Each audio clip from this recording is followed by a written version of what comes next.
Hey everybody, we're just in the paint booth a little bit this morning before things get going. A few guys were asking what the project was that I had in here, and what you're looking at here is a 1965 Griffith. These were brought into the States, basically started out as a English TVR. They were brought into the States right around the same time the Cobras were coming in, and the first AC Bristol Cobra components and the original TVRs wound up at a dealership on Long Island, New York, at Jack Griffith's dealership, and he put these together with a 289 high performance engine. I can't show you that right now. We got it covered up. I'm spraying high build on here. I've got the front clip upside down, but you can see the 8 holes. We've got 8 Webers on this guy. And this was Jack and Carol Shelby were buddies. And Jack wanted to build a car that would compete with the Cobra. And the Griffiths are known as the Cobra Killers. They did a hell of a job beating the Cobra out on the track. Power to weight ratio is phenomenal. It's all fiberglass, the whole entire everything. It only weighs not even 2,000 pounds. I'll show you more of it. Yesterday, well, last week we sprayed some high build. Saturday, Saturday we sprayed some high build. Yesterday, guide coated everything, blocked everything down, and there's just a couple areas we need to take care of. Little dings and pinholes and stuff in the fiberglass that we missed. Things like that. Little pinhole. But otherwise, it's coming very nice. I've got a few different colors. We're going to do some spray outs. I've got a few different colors that the customer's thinking of.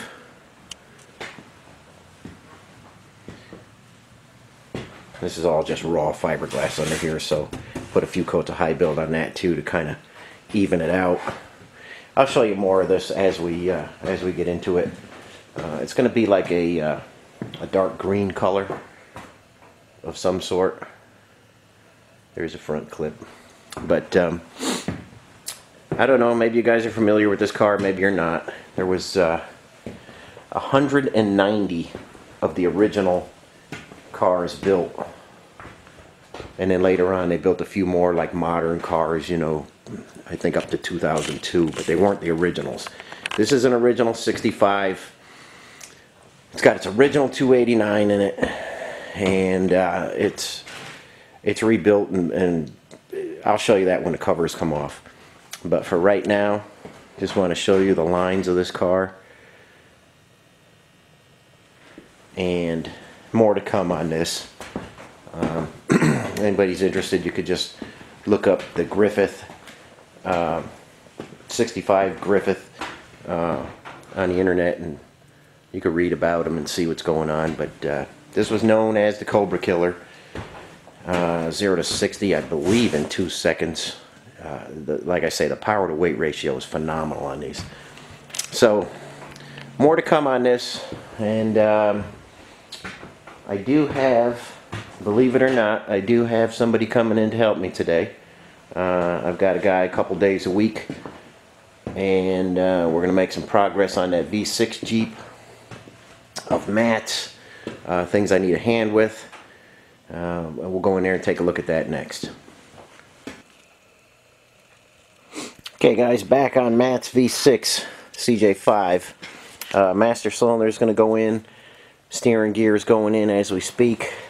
Emergency brake cable is going to get hooked up, speedo. Here's the exhaust. A couple guys asked me about the exhaust I made for this. It's a cut and welded system, and we've got a couple joints in there. Oops, we've got a couple joints in there, like right here on the right bank, so we could put this pipe anywhere we want it. Put a band clamp there. Same thing on this side. We got a joint right there, and that guy will move any way we want it to. That's just a straight joint there, and then fully welded to the muffler and out back.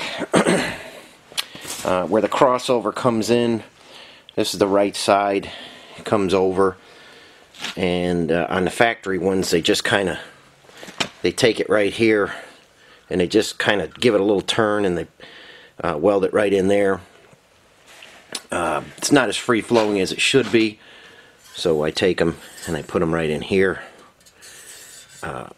That helps tremendously keep the exhaust free-flowing. It's a little more work, but it's well worth it. It flows very nicely.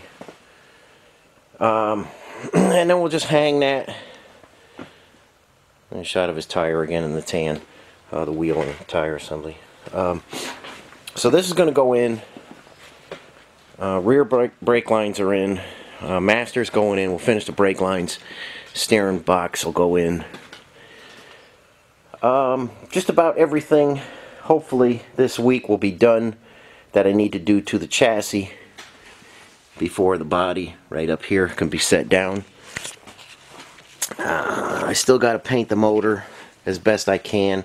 It's tricky to do this stuff when you don't completely take a vehicle apart, but I'm going to do the best I can. Matt wants the motor painted the original color.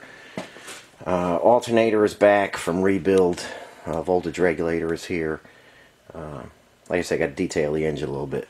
It's kind of tricky. It's hard to get in there, and it's just, like I say, it's tricky when you don't do a whole complete restoration, but we'll make it look as good as we can.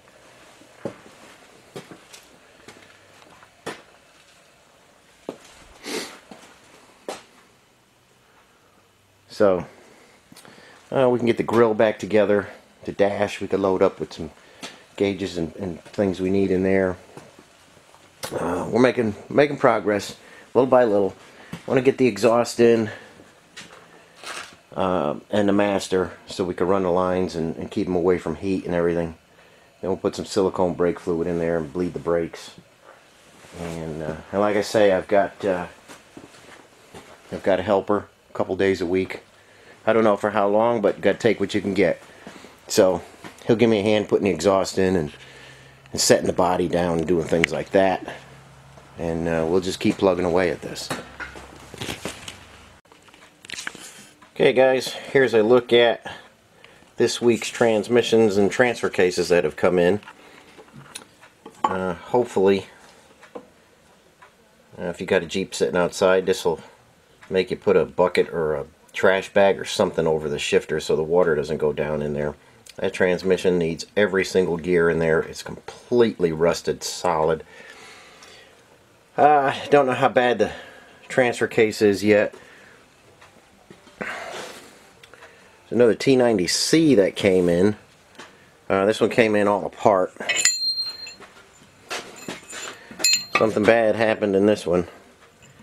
I mean, there's nothing left of that bearing. That's supposed to be the bearing with the balls in there. That's completely disintegrated. And a lot of the gears and stuff are just bad news. There's one ready to go. And I think you kind of get a sneak peek in there. It's pretty nasty in there. And, excuse me, we're working on Hal's front end. I'm just going to show you this again. See those bolts? This is just as we took this out of there. Hope you can see those okay. Every one of them is less than finger tight.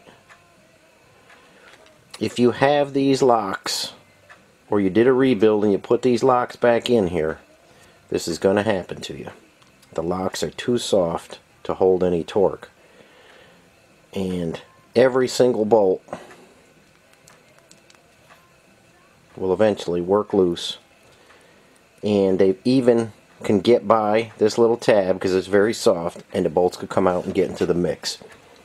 Now, I've been over this, I don't know, a bunch of times, made videos on it, showed you how to put correct bolts in there, safety wire them. A lot of people gave me grief about it, and a lot of people also told me they have ruined their ring and pinion because a bolt did fall out. If you have these locks, you cannot hold torque. It's just that simple. People send me articles all the time about people doing rebuilds, putting these back in. I mean, people will call me up and say, hey, do you have these locks? I need them for my rebuild. Don't put these back in. If you put them in, take them out. They're too soft. Anything that's soft enough to bend a tab up over is not hard enough to hold torque. The bolts are junk. The tabs are junk. Get rid of that stuff. Now I'm going to go over Hal's. I'm going to do the proper washers. I'm going to do the proper bolts. I'm going to safety wire it. I'm going to show it one more time. Take it for what it's worth. Again, if you're one of those people that give me trouble and say it's not needed, you know, I don't really care what happens to your Jeep. If you really want to put a good Jeep together and have it last a long time, go to my older videos, or I'll show it one more time here, putting the bolts and safety wiring them. But that will happen to 100% of the Jeeps out there that still have these tabs. It's just every single one that I open up is like this, and I'm just trying to save you some grief from having a bolt actually come out and ruin your ring and pinion.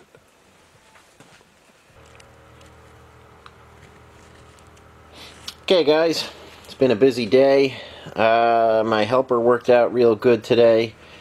We both kind of worked on Matt's Jeep today. The exhaust is in, and we're prepping up to put the body on, hopefully on Thursday. Speedo cable's in, emergency brake cable is in.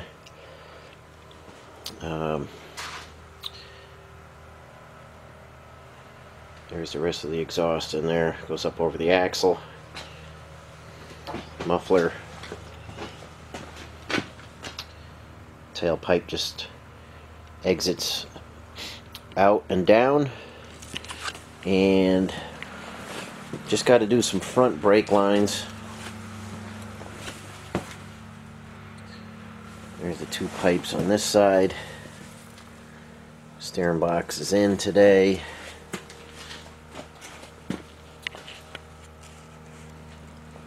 And just getting going on the front brake lines. There's our little T down there. And making good progress on it. So hopefully when he comes back on Thursday, we'll get the body fit and sitting down, and then it's just a matter of jamming on this and getting it finished up. So things are happening and making good progress now. Okay, I'm just going to finish up today and show you the other 258 that just came in. This one came from, I think, Missouri. I'm not sure. I think Missouri. It's stuck. The owner told me it was stuck. So we'll tear into that and see what's going on. And this came in last week, and I didn't get a chance to really get it in here until just now. This is a T18 from a viewer, Lee. Again, thank you for reaching out to me. Let me know you had it. It's going to come in super handy. There is the bell housing. There's a flywheel from a 360 underneath there. A long input shaft, T18. And there's a transfer case that goes along with it. So that's here now. That's got to get up on the tranny bench and taken apart or looked at. I'm going to adapt that to the 208. So I'm going to take the whole thing apart and new bearings and stuff and get that mated to the 208. Bell housing is perfect. We've got to get the 258 apart. But there's a lot going on. We're trying to get Matt's Jeep finished up. We're trying to get that Griffith painted, and there's just a lot going on. So a couple days a week to have a helper is fantastic right now. So we'll just keep jamming on things, and I'll bring you updates as I can and show you what's happening around the shop. And as always, thanks for watching, and we'll see you on the next one.